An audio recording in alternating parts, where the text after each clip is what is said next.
Tú eres mayordomo de tus hijos y de todo lo que Dios te ha entregado. Y en eso, en esta mañana me quiero enfocar, de esa mayordomía que es tan importante, pero que nosotros ignoramos en gran manera. Y sabes, ahora el Señor me da recuerdo un suceso que vivimos mi esposo y yo en el día de ayer. Y hablábamos con un señor bastante avanzado de edad. Este señor nos trajo en nuestra casa. Un señor de 4 años que se veía muy bien físicamente, aún por esa edad, pero aún estaba laborando. Y él le contaba a mi esposo que venía hablando con él y le decía, ahora miro atrás y me doy cuenta que desperdicié una oportunidad, porque nunca me pude pensionar teniendo la oportunidad. Y sabes, hay momentos en que nosotros como mayordomos ignoramos cosas que pueden ser muy importantes para nuestro futuro, porque nunca pensamos en la necesidad de ejecutar bien una mayordomía. Lastimosamente, el ser humano se acostumbra a vivir al día a día y no se proyecta. Y Dios en esta mañana quiere instar nuestras vidas a recordar que como mayordomos tenemos que ser responsables. Diga, yo tengo que ser responsable. No lo oigo, diga, yo tengo que ser responsable. Amén, así mi hermano, fuerte, con ganas. Porque el Señor nos manda a que nosotros podamos presentarnos a Él aprobado, como dice la Escritura. En la segunda carta a Timoteo dice, procura presentarte a Dios aprobado como obrero que no tiene de qué avergonzarse, que usa bien la palabra de verdad. Segunda de Timoteo 2, versículo 15, nos dice esto. Dios nos manda a presentarnos aprobados. Pero la Biblia dice que en el transcurso de la vida de Adán y Eva se empiezan a levantar y empiezan a ejecutar aquella orden de Dios. Lo que Dios le había entregado, Adán empezó a hacerlo. Pero sabes, en ese camino de Adán y Eva está ejecutando la labor de Dios, sucede algo. Y lo que sucede es que Eva empieza a levantarse en un rol que no le correspondía. Y el rol que a Eva no le correspondía era empezar a tener conversaciones inapropiadas. Y la Biblia nos introduce, ¿verdad? Aquel personaje que la Biblia dice que era una serpiente. Y que esta serpiente empezó a seducir, empezó a hablarle al oído a Eva. Y cuando le empieza a hablar al oído a Eva empieza a escuchar cosas que no debía escuchar. Y ella empieza a oír esto y se le empieza a transmitir al sacerdote de la casa. Y sabes, aquel sacerdote de la casa no le puso un alto a aquella mujer, a aquella esposa que dice la Biblia que era ayuda idónea, lo dice Génesis capítulo 2. Y dice la Escritura que Eva empezó a contarle a Adán las conversaciones que había tenido con aquella serpiente. Y estas conversaciones se constituyeron en un error garrafal que hasta hoy la humanidad ha venido padeciendo. Es cuando se introduce en la humanidad el pecado, porque dice la Escritura que el hombre comió de aquel fruto que el Señor no les permitía comer. Dice la Escritura que después el Señor vino a hablar con Adán y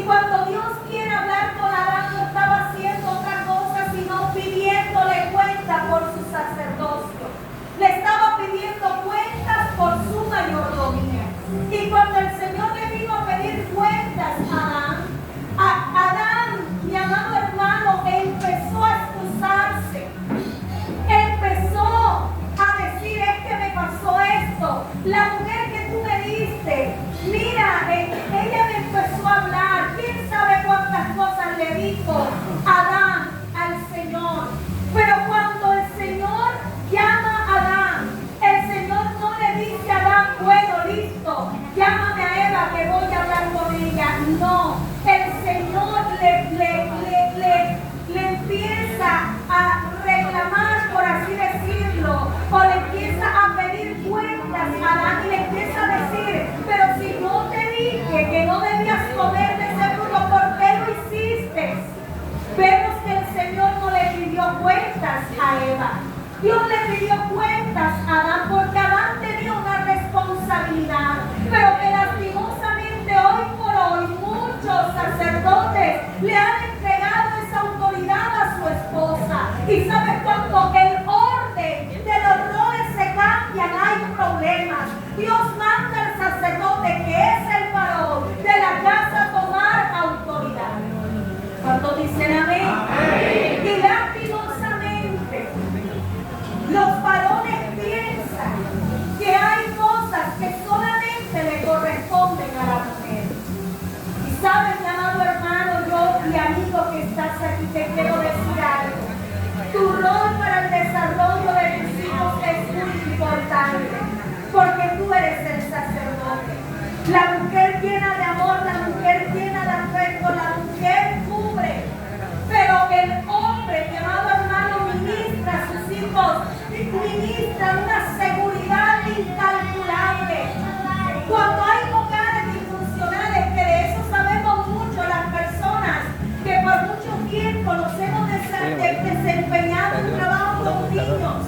Cuando hay hogares disfuncionales, lastimosamente, se traza una línea de maldiciones generacionales mientras no se levanta un sacerdote o un mayordomo. Y saben, el pasaje que nosotros acabamos de leer, este pasaje nos está hablando precisamente de esto. Dice la Biblia que está hablando de un amo, de un dueño de cierto lugar. El Señor Jesús empieza a hablarle por parábolas a los discípulos y le empieza a contar cómo es el reino, cómo es la vida misma, y le empieza a decir, mira, el reino de los cielos se parece a esto, se parece. El Señor empieza a hablar en diferentes parábolas y introduce esta historia. Y dice, ¿cuál es aquel hombre prudente? Miren la palabra tan importante, prudencia. Diga conmigo, prudencia. ¿Y cuánto de nosotros como padres a veces nos falta la prudencia? ¿Cuánto de nosotros como padres nos falta la palabra sabia para edificar nuestra casa? Y el Señor le dice, bueno, ¿quién será prudente? ¿Y quién pondrá el Señor, el dueño, el amo, sobre todas sus bienes, para que cuando venga encuentre la nación en su tiempo? ¿Saben una cosa? Quizás ya ha llegado el tiempo de cosechar cosas y tus hijos y tú aún no las has cosechado. Y de pronto tú dices, pero bueno, ¿por qué? Pregúntate cómo estás llevando tu mayordomía. El Señor viene y nos pide cuentas, mi amado amigo y hermano. El Señor nos pide cuentas como mayordomos. Él nos dice que tenemos que entregarle cuenta en las posiciones que Él nos ha colocado. Quizás tú no eres cristiano, pero tienes una posición de padre. Quizás tú no eres cristiano, pero tienes una posición en una empresa. Quizás tú no eres cristiano, pero tienes una posición para cuidar tu salud. Tú no eres cristiano, pero tienes posición para cuidar de tu tiempo y lo que haces. Dios nos pide mayordomía en cada cosa que nosotros hagamos. Y a veces, mi amado amigo y hermano, nosotros nos escudamos en el hecho de que no conocemos la palabra o que podemos hacer con nuestra vida lo que queremos. Sin embargo, quiero que me acompañes a un texto bíblico que nos enseña totalmente lo contrario. Y este versículo está en Eclesiastés capítulo 11, en el versículo 9. Te lo voy a parafrasear para no buscarlo. Pero le habla, dice, acuérdate, alégrate joven en tu juventud y tome placer en los días de tu adolescencia dice, anda en los caminos de tus ojos y disfruta, te estoy parafraseando, disfruta, haz lo que quieras, pero recuerda que sobre todo lo que tú hagas, el Señor un día te va a juzgar. Y esto es una realidad. Y decimos, bueno, pero esta palabra es para los jóvenes, porque cuando está hablando de aquellas personas que tienen vitalidad. Un joven es alguien que tiene vitalidad. Y todos los que estamos aquí tenemos vitalidad. Tenemos sueños y tenemos metas. Pero saben, lastimosamente en esos sueños y en esas metas no incluimos al Señor. No incluimos ni pedimos la dirección de Dios en nuestro caminar. Y Dios nos está pidiendo que en nuestro caminar incluyamos su voluntad. Y amado hermano, hacer la voluntad de Dios muchas veces va a parecer hasta aburrida e innecesaria. Pero la voluntad de Dios, dice la Escritura, que siempre será buena, será agradable y será perfecta. Esa es la voluntad de Dios.